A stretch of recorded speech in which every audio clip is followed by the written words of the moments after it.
Selamat pagi kelas 5A, juga selamat pagi kepada orang tua kami yang setia mendampingi anak kita dalam proses pembelajaran jarak jauh.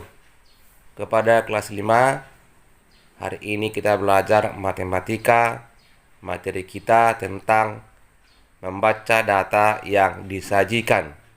Nah, kepada anak-anak kelas 5, mari kita dengarkan penjelasan berikut ini. Sebelum kita lanjutkan, marilah kita berdoa yang dipimpin oleh temanmu Betania. Teman-teman, mari kita bersatu di dalam doa.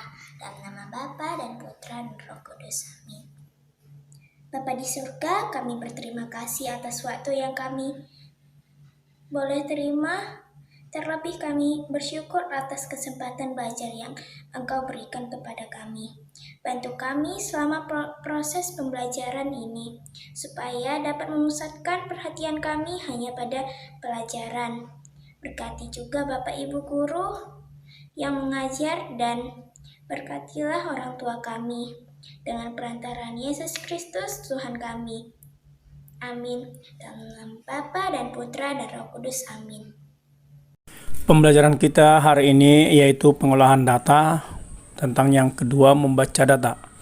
Data adalah keterangan yang diperoleh berdasarkan fakta.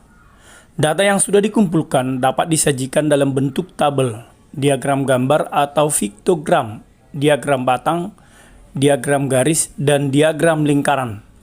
Dari data yang disajikan dapat kita pahami apa yang dimaksud dari setiap sajian data tersebut.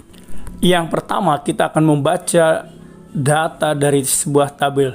Perhatikan contoh tabel dan cara membacanya berikut ini. Yang pertama, tinggi badan dalam satuan cm dan banyak orang.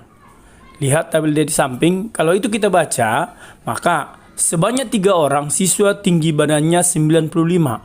Yang kedua, sebanyak 15 orang siswa tinggi badannya 100 cm.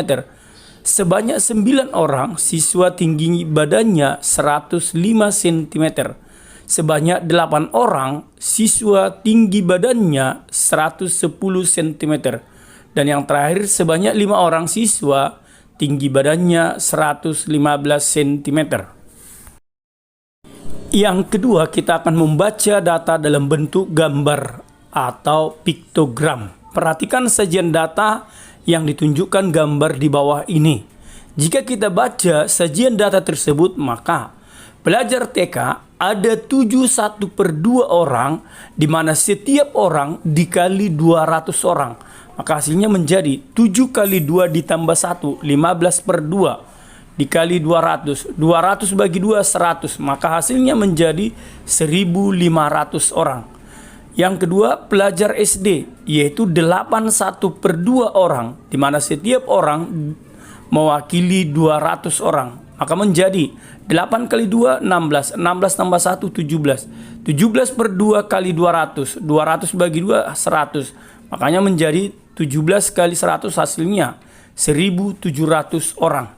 Pelajar SMA, 51/2 orang, kita kali 200 orang, karena satu orang mewakili 200 orang. Hasilnya 5 kali 2, 10 tambah 1, 11. 11/2 dikali 200 menjadi 11 kali 100. Hasilnya 1.100. Pelajar SMA ada gambarnya 6.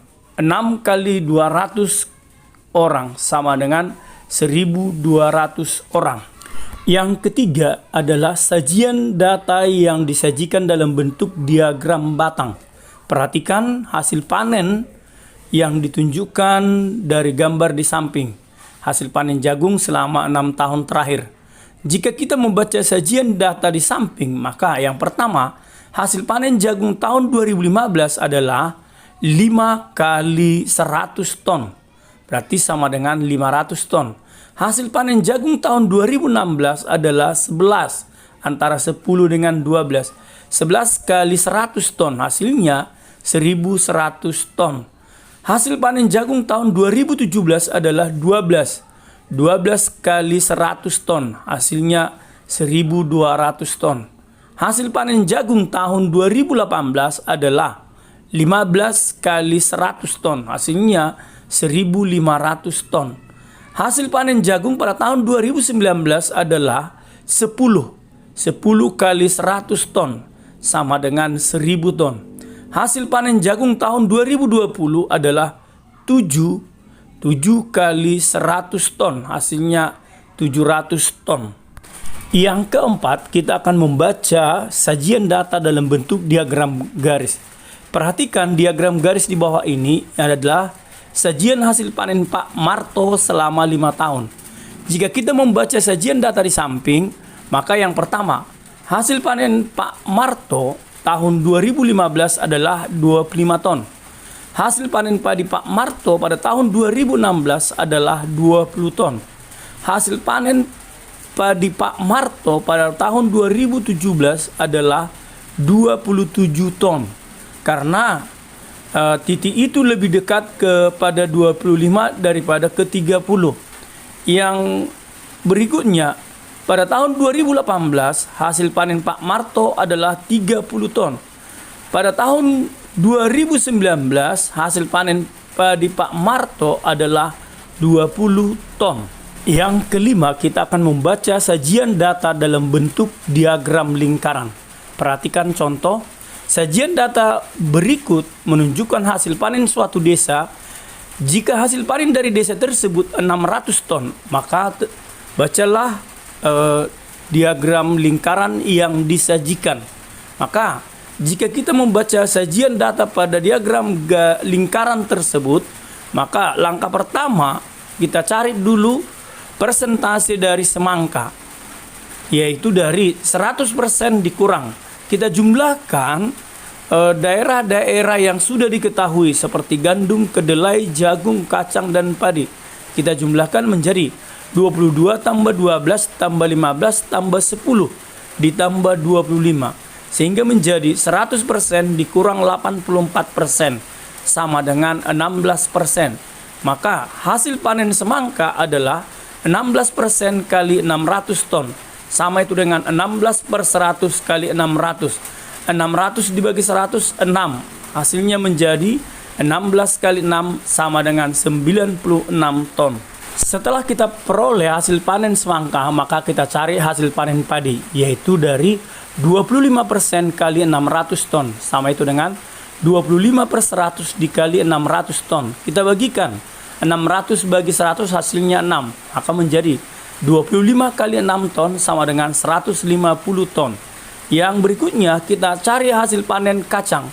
Hasil panen kacang sama dengan 10% kali 600 ton. Sama itu dengan 10/100 dikali 600 ton. 600 dibagi 100 hasilnya 6. Maka menjadi 10 kali 6 sama dengan 60 ton. Yang berikutnya kita cari hasil panen jagung. Hasil panen jagung sama itu dengan 15% kali 600. Sama itu dengan 15/100 kali 600. 600 dibagi 100 hasilnya 6. Sehingga menjadi 15 kali 6 ton sama dengan 90 ton. Yang berikutnya kita cari hasil panen dari kedelai. Sama dengan 12% kali 600 ton. Sama itu dengan 12/100 dikali 600 ton. 600 bagi 100 sama dengan 6. Menjadi 12 kali 6 sama dengan 72 ton. Yang terakhir, hasil panen gandum sama dengan 22% dikali 600 ton. Sama itu dengan 22/100 dikali 600 ton. 600 bagi 100 hasilnya 6. 22 kali 6 ton sama itu dengan 132 ton. Demikianlah pembelajaran kita pada pagi hari ini. Sebagai tugas pembelajaranmu, buka buku matematika kelas 5A, halaman 121 dan 122. Kamu kerjakan mulai dari nomor 3, 4, 5, 6, 7, dan 8. Selamat mengerjakan. Demikianlah pembelajaran kita hari ini. Semoga anak kami mengerjakannya dengan penuh tanggung jawab dan mengirimkannya sesegera mungkin. Terima kasih. Selamat pagi.